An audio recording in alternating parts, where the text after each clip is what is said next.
ఆదిలాబాద్ జిల్లాలో ఉద్రిక్తత నెలకొంది. చనకా కోట శుద్ధి కార్యక్రమానికి బీఆర్ఎస్ పిలుపు ఇచ్చింది.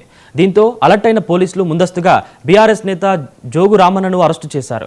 శాంతినగర్లోని ఆయన ఇంట్లోకి వెళ్లిన పోలీసులు బీఆర్ఎస్ నేతను అరెస్టు చేసి పోలీస్ స్టేషన్కు తరలించారు. పోలీసులను ఆయన సతీమణి అడ్డుకునే ప్రయత్నం చేసినా పోలీసులు పట్టించుకోలేదు. ప్రస్తుతం ఆయన ఇంటి ముందు భారీగా మోహరించారు. మరోవైపు జైనత్ బేలా హతీఘాట్ వైపు బీఆర్ఎస్ నేతలకు అనుమతి నిరాకరించారు.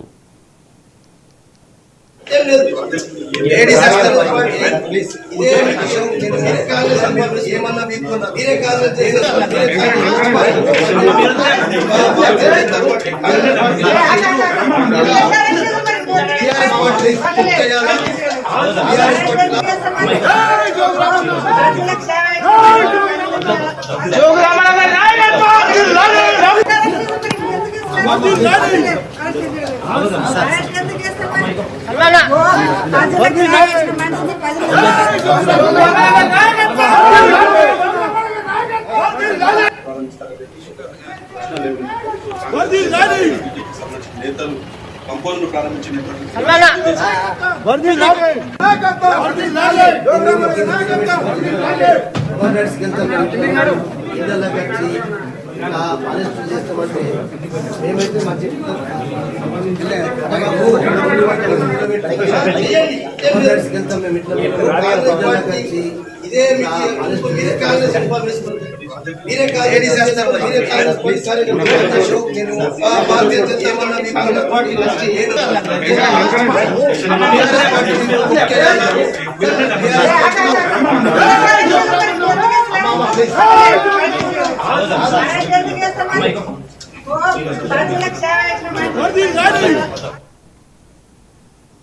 మేడారం మహాజాతరకు సమయం